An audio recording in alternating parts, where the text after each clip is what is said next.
Hello, and welcome to Pokemon Analysis, where I plan on taking a look at every single Pokemon family and judge them based on their appearance, theme, and overall presentation. The Bulbasaur line is the first in a long tradition of reptilian or saurian grass-type starter families, a tradition that wasn't broken until Gen 6 with Chespin and its evolutions. Bulbasaur is the only starter to have a secondary typing from the get-go, and its effectiveness against the first two gym leaders made it a very effective pick for the early game of Red, Blue, and Yellow. Until the introduction of Mega Evolutions, it was the only one of the original starter families to see any significant usage. Nowadays, Mega Venusaur is a popular pick for its amazing tank potential and awesome ability in Thick Fat. Unlike most of the primary grass Pokemon in Generation 1, Bulbasaur, Ivysaur, and Venusaur all use an animal as their base, rather than a plant.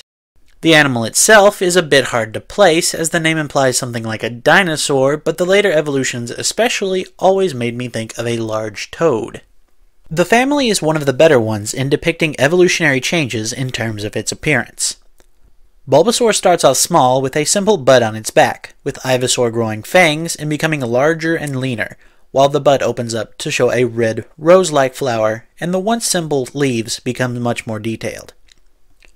Its ears become larger and have actual openings, and it goes through the thing I like to call the second evolutionary angsty teenager stage. When it finally evolves into Venusaur, it becomes considerably larger. The rose on its back becomes more akin to a small tree, complete with trunk, the flowers drape more along its head and sides, and it grows wart-like protrusions along its skin, which, along with its much heavier build, is what really solidifies the toad aspect of the species to me.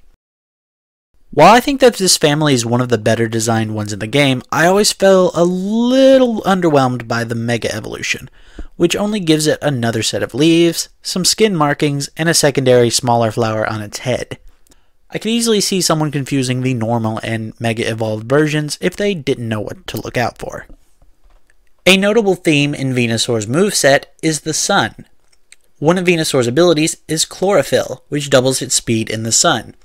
It also gains Synthesis, which heals 2/3 of Venusaur's HP in the sun instead of 1/2, Solar Beam, which doesn't require a charge in sunlight, and Growth, which gains double effectiveness in hot weather.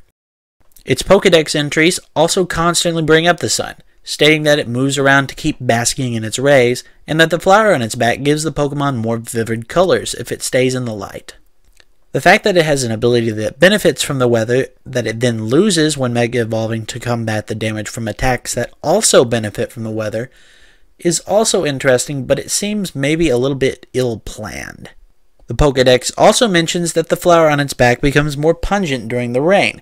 However, Venusaur's synergy with rainy weather is limited to the benefits it gains from weakened fire moves. The Bulbasaur line is definitely one of the better families of Pokemon out there. It sticks with a very notable theme in both its design and how it works in the world it's built around. Check out my next video where I'll be talking about Charmander and its relatives.